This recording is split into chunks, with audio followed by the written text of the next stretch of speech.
नमस्कार.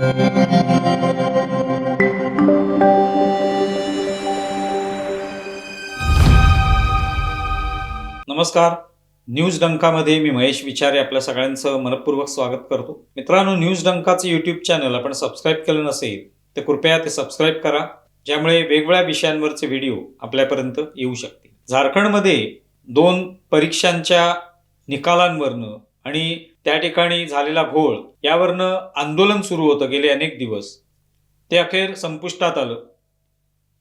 त्यांच्या ज्या मागण्या होत्या विद्यार्थ्यांच्या किंवा आंदोलकांच्या, त्या म्हणजे ही परीक्षा रद्द झाली पाहिजे, त्याची CBIच्या मार्फत चौकशी व्हायला पाहिजे.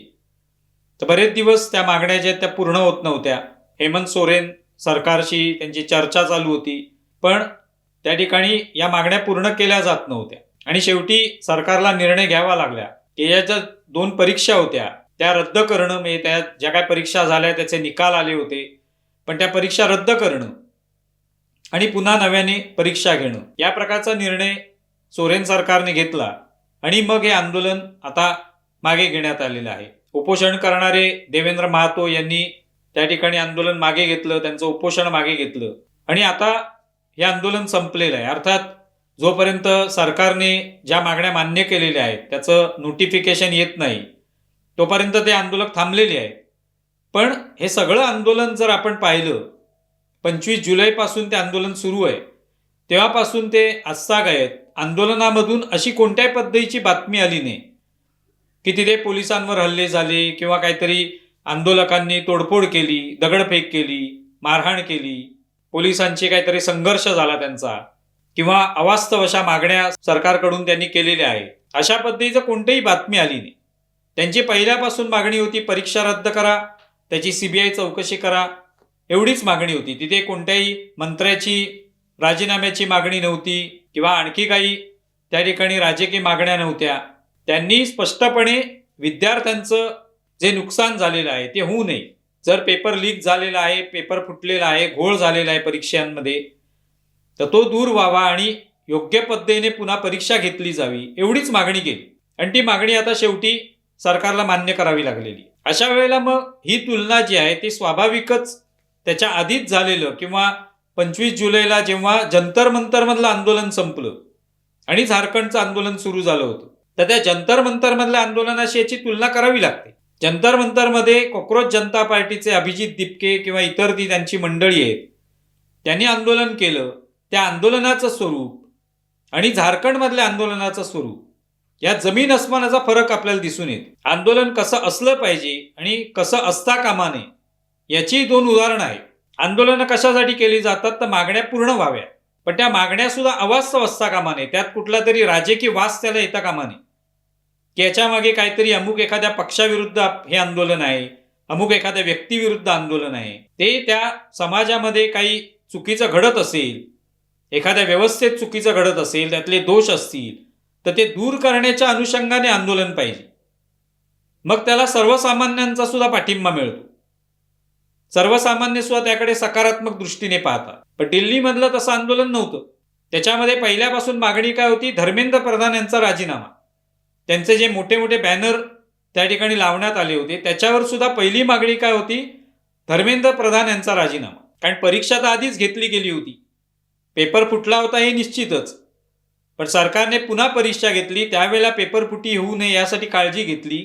रिझल्ट सुद्धा आलेले होते आणि त्यानंतर हे आंदोलन सुरू झालं. हे मुळात पुन्हा परीक्षा घ्या अशी मागणी असण्याचा प्रश्नच नव्हता. मग मागणी कोणती होती? तर धर्मेंद्र प्रधान यांचा राजीनामा. तो दिला तरच आम्ही आंदोलन मागे घेऊ. त्या राजीनाम्यातून काहीच प्रश्न सुटत नाही. त्यामुळे तशी मागणी तिकडे देवेंद्र महातो वगैरे या लोकांनी अजिबात केली नाही, कारण त्याच्यातून प्रश्न सुटणारा नव्हता. सुधारणा आवश्यक आहे. कोणाचा राजीनामा घेऊन कोणाचा सरकार पाडून सुधारणा होणार नाही. कोणीतरी त्या ठिकाणी येणारच आहे. एकाने राजीनामा दिला तर दुसरा कोणतरी व्यक्ती तिथे येणारच आहे. या सरकार पडलं तर दुसरं सरकार येणार, पण सुधारणा काय होणार याचा विचार जर आंदोलनातून केला गेला नाही तर त्याची परिणिती ही जंतर मंतर मधल्या आंदोलनासारखी होती. तिथे कोणाचा कोणाला थांगपत्ता नव्हता. वांगचूक जे ते तिथे उपोषणाला बसलेत, पण बाकी त्यांच्यासोबत असलेले कॉक्रोच जनता पार्टीचे लोक हे खाण्यापिण्यात मग्न आहेत. याचे व्हिडिओ आले. त्याचे फोटोज प्रसिद्ध झाले. आणि वांगचूक हे सुद्धा इतके दिवस उपोषण करतायत, पण त्यांच्या सोबतीला कोणीच कॉक्रोच जनता पार्टीचं उपोषणाला बसलं नाही. संसदेवर मार्च काढण्यात आला जो बेकायदेशीर होता, आणि त्याच्यातून अनेक असे लोक त्या आंदोलनात शिरलेले होते गुन्हेगारी स्वरूपाचे, त्यांनी त्याचा लाभ उठवला. आता जे सर्वोच्च न्यायालयामध्ये प्रकरण सुरू आहे याच आंदोलनासंदर्भात जंतर मंतरच्या, त्याच्यात दिल्ली पोलिसांनी सांगितलं की आमची संख्या केवळ 5,000 होती आणि आंदोलकांची संख्याही 30,000 होती. तरी देखील त्यांनी ते संयमानेच हाताळलेले.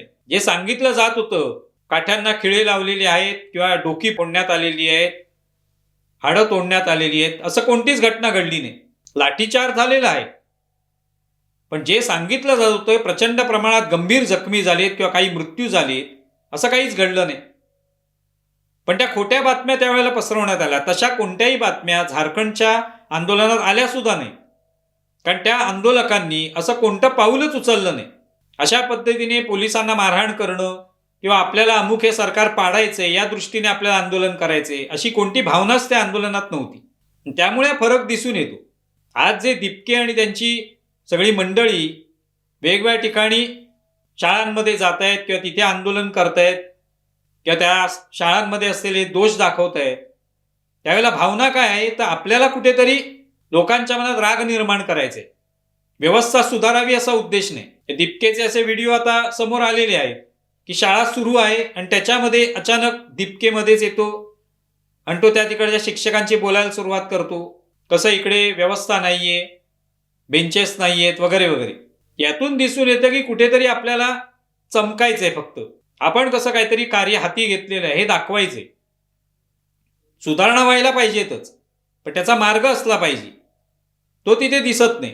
मग आशुतोष रांका तिकडे कोलकात्यात गेलेला आहे, तिकडे त्यांना काहीतरी आंदोलन करता आलं नाही किंवा त्यांना काही सभा घेता आली नाही, मग त्यावर भाजपाच्या विरुद्ध बोलायचं. म्हणजे तुमचा उद्देश पूर्णपणे राजकीय आहे हे त्याच्यावरून दिसून येतं. कारण जर तुमचा उद्देश खरोखर सुधारणेचा असता तर जंतर मंतरचं आंदोलन झाल्यावर दिपके आणि त्याचे सगळे सहकारी झारखंडला नक्की गेले असते, पण कोणीच गेले नाही, अजूनही गेलेले नाहीत. आणि कारण काय सांगत होते की आम्हाला बरं नाहीये, टायफॉइड झालेला आहे, आजारी आहेत, थकलेले आहेत. पण त्या दरम्यान ते मीटिंग्स घेत होते, कोर कमिटीची मीटिंग घेत होते, घोषणा करत होते वेगवेगळ्या पदांची, आपल्या नवीन योजनांची. त्यावरनं लोकांना दुटप्पीपणा लक्षात येतो की सुधारणा करण्याऐवजी आपल्याला एक काहीतरी पुढे जाऊन राजकीय पक्ष स्थापन करण्याची इच्छा असेल किंवा राजकारणात उतरायची इच्छा असेल किंवा अमुक एखाद्या सरकार विरुद्धच जाऊन फक्त कारवाया करायच्या असतील, हे सगळं त्याच्यात दिसून आलं. झारखंडमध्ये असं घडलेलं नाही. आणि झारखंडमध्ये सगळं यशस्वी आंदोलन झालं कोणत्याही प्रकारचा संयम न गमावता. त्यानंतर राहुल गांधी म्हणतात की विद्यार्थ्यांनी संयम राखला, सरकारने त्यांचं म्हणणं ऐकलं, त्याबद्दल आपल्याला आनंद झालेला आहे. मग जंतर मंतरवर ज्या वेळेला विद्यार्थ्यांनी आपला तोल गमावला त्यावेळेलाही राहुल गांधींनी बोलायला पाहिजे होतं. त्यावेळेला राहुल गांधींचा रोख कोणावर होता? पोलिसांवर होता. पोलिसांनी विद्यार्थ्यांना मारहाण केली. त्या विद्यार्थ्यांमध्ये शिरून जी अराजक निर्माण करणारी तत्व होती त्यांनी जे काही करून ठेवलं त्याला पोलिसांनी दिलेलं उत्तर होतं ते. ही दुटप्पी भूमिका दिसते की आपल्या राज्यात संयमाने आंदोलन करा, बाकी भाजपाचं राज्य असेल तर तिकडे अराजकता माजवा, तोडफोड करा, पोलिसांना लाथाबुक्क्यांनी मारा, दगडांनी मारा. आमच्या राज्यात शांतपणे आंदोलन करा, आम्ही तुमचं कौतुक करू. ही दुटप्पी भूमिका त्याच्यात दिसून येते. आंदोलनाची काहीतरी एक दिशा असली पाहिजे, आंदोलनाची काहीतरी मागण्या असल्या पाहिजेत. त्या लोकांनाही वाटलं पाहिजे की ह्या मागण्या खऱ्या मागण्या आहेत, अस्सल मागण्या आहेत. आता या देवेंद्र महातोंनी उपोषण सोडल्यानंतर सांगितलं की आपल्याकडे एक ब्लूप्रिंट आहे, ती ब्लूप्रिंट आपण सरकारला देणार आहोत की कशा पद्धतीच्या सुधारणा व्हाव्यात परीक्षांमध्ये, परीक्षेच्या प्रक्रियेमध्ये. याला म्हणतात आंदोलन. हे तुमच्याकडे काहीतरी विचार पाहिजे, थॉट प्रोसेस पाहिजे की आपल्याला याच्यात कशा सुधारणा करायच्या अमुक एखाद्या व्यवस्थेमध्ये, प्रक्रियेमध्ये. ठीक आहे, त्याच्यामधल्या सगळ्या काही सूचना स्वीकारल्या जातील असं नव्हे, पण त्याबद्दल काहीतरी गंभीर आहोत आपण हे तरी दाखवलं पाहिजे. तुम्हाला दिसलं का अशा पद्धतीच्या कोणत्या सूचना दिपके आणि त्यांच्या मंडळींनी केल्या? कदाचित त्याच्यामध्ये असतील मागण्या शिक्षणाच्या संदर्भात, पण त्या दुय्यम ठेवण्यात आल्या. पहिल्या मागण्या कोणत्या होत्या? धर्मेंद्र प्रधान यांचा राजीनामा, ज्या विद्यार्थ्यांनी आत्महत्या केल्या नीट परीक्षा पेपर लीकमुळे त्यांना नुकसान भरपाई, आणि ज्या विद्यार्थ्यांवर काही FIR दाखल केले ते मागे घ्या. या मागण्या आहेत त्यांच्या. यातून दिसून आलं की ते या सुधारणा संदर्भात किती गंभीर आहे. त्यांनी कधी सरकारशी आपण चर्चा करू, चांगलं बोलू, त्यांच्याशी यात काय सुधारणा करता येतील ते सांगू, अशी कोणती भूमिका घेतली नाही. उलट सरकारनेच त्या ठिकाणी अनेक लोकांना अटक केली. नीट पेपर लीक फुटी प्रकरणात ती अटक केली. त्यानंतर नव्या पद्धतीची स्थापना केली समितीची, कशा पद्धतीने पेपर घेतले गेले पाहिजेत. ह्या सगळ्या सुधारणा सरकारनेच केल्या, आंदोलकांनी सुचवल्या नाही. कॉक्रोच जनता पार्टीचा भर जो होता तो वांगचूक यांच्यावर होता. ते आपले उपोषण करतायत. त्यामुळे या दोन आंदोलनातला हा फोलपणा आपल्या लक्षात येतो. कोणतं आंदोलन कशा पद्धतीने केलं पाहिजे याची उदाहरणं आहेत. झारखंडचं आंदोलन जे आहे तो खरा आदर्श आंदोलनाचा प्रकार आहे की ज्याच्यामध्ये संयम न गमावता मागण्यांची योग्य दिशा ठेवून सरकारशी चर्चा करून हे होऊ शकतं. पण आपल्याला सरकार पाडायचे, आपल्याला राजीनामे घ्यायचे, आपल्याला याला हटवायचे, आपल्याला त्याला शिव्या घालायच्या आहेत.